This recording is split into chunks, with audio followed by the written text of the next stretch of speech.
शिक्षण अधिगम के सिद्धांत, महत्वपूर्ण बहुविकल्पी प्रश्न। ठीक है, आज की वीडियो में हम आपको शिक्षण अधिगम के सिद्धांत के बहुविकल्पी प्रश्न और कुछ महत्वपूर्ण अति लघुत्तरीय प्रश्न आपको बताने वाले हैं, तो वीडियो को लास्ट तक जरूर देखें।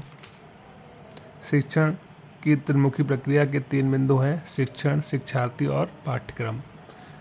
शिक्षण में कितने तत्वों का होना आवश्यक है? 3। संप्रेषण के कितने घटक हैं? 3।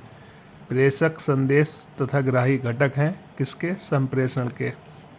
शिक्षण के सूत्र हैं: सरल से कठिन की ओर, ज्ञात से अज्ञात की ओर, स्थूल से सूक्ष्म की ओर, सभी। तो द ऑप्शन ठीक होगा, सभी। उपचारात्मक शिक्षण के लाभ हैं: छात्रों की दुर्बलताओं व कठिनाइयों का पता चल जाता है, छात्रों का पथ प्रदर्शन होता है, कठिनाइयों का निराकरण होता है, ये सभी। तो ऑप्शन नंबर द ठीक होगा, ये सभी।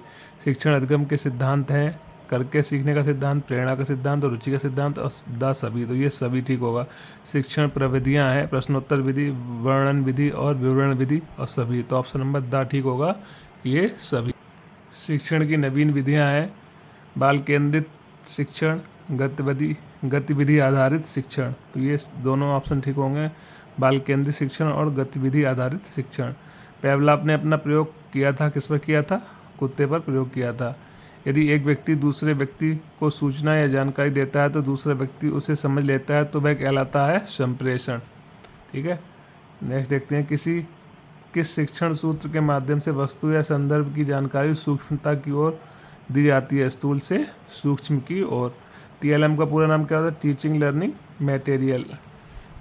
किसी शिक्षण सूत्र में पहले तथ्य या विषय वस्तु की पूर्ण जानकारी अल्प रूप से दी जाती है, फिर उसे एक एक अंश की जानकारी दी जाती है, तो वह कौन सा सूत्र होता है? पूर्ण से अंश की ओर। चलिए आगे देखते हैं। गतिविधियों के प्रकार हैं: ज्ञान प्राप्त होने वाली, ज्ञान व्यक्त करने वाली, अनुभव करने वाली, द सभी। तो ऑप्शन नंबर द ठीक होगा, ये सभी। उपचारात्मक शिक्षण किस किस विषय हेतु आवश्यक है? भाषा, गणित, बालक दोनों। तो ऑप्शन नंबर 8 ठीक होगा, भाषा और गणित के लिए। उपचारात्मक शिक्षण किन किन कक्षाओं के लिए उपयोगी है? कक्षा 2 और कक्षा 3, कक्षा 1, 2। तो ऑप्शन नंबर 8 ठीक होगा, कक्षा 2 और 3। डाल्टन विधि के जन्मदाता कौन है? पार्कहर्स्ट।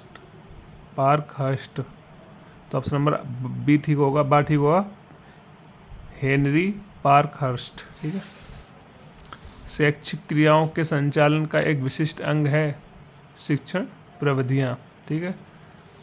अधिगम है सीखने की प्रक्रिया, सिखाने की प्रक्रिया, सीखने तथा सिखाने की प्रक्रिया। तो ऑप्शन नंबर 7 ठीक होगा, सीखने तथा सिखाने की प्रक्रिया। थॉर्नडाइक के कितने मुख्य नियम हैं? 3। थॉर्नडाइक के मुख्य नियम है प्रभाव का नियम, अभ्यास का नियम, तत्परता का नियम। तो द ये सभी। तो ऑप्शन नंबर द ठीक होगा, ये सभी। थॉर्नडाइक का सिद्धांत है प्रयत्न तथा त्रुटि का सिद्धांत। थॉर्नडाइक ने अपना प्रयोग किस पे किया था? बिल्ली पर। प्रयत्न तथा त्रुटि का सिद्धांत दिया था थॉर्नडाइक ने। प्रोजेक्ट विधि के जन्मदाता कौन है? John Dewey. बुनियादी शिक्षा के जनक है महात्मा गांधी। चलिए आगे देखते हैं।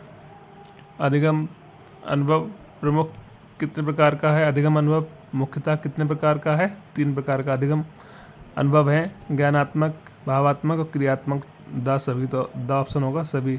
गतिविधि कितने प्रकार की होती है? 3। गतिविधियों का श्रेणीकरण है शारीरिक, मानसिक और शारीरिक व मानसिक दोनों। तो ऑप्शन नंबर द ठीक होगा। भाषा की दक्षताएं हैं सुनना, बोलना, लिखना, ये सभी। सुनना, बोलना, पढ़ना, लिखना, ये 4 दक्षताएं होती हैं। इनको बोलते हैं सोपाली नाम से: सुनना, बोलना, पढ़ना, लिखना। तो इसमें ऑप्शन नंबर द ठीक होगा, ये सभी। सहगामी शिक्षण का उद्देश्य है द ऑप्शन, ये सभी। ठीक है, इसमें तीनों ऑप्शन ठीक हैं, तो ऑप्शन नंबर द ठीक होगा, ये सभी। उत्तम TLM की विशेषताएं हैं, क्या विशेषताएं हैं? ये सभी। बिना लागत का होना चाहिए, कम लागत होनी चाहिए, बालकों को हानिकारक नहीं होना चाहिए। तो द ऑप्शन होगा, ये सभी। सीखने में सहज संबंध को बताया था पेवलॉव ने। शिक्षण प्रविधियाँ हैं प्रश्नोत्तर विधि, विवरण विधि, वर्णन विधि, ये सभी। तो ऑप्शन नंबर द ठीक होगा, ये सभी। चलिए आगे देखते हैं।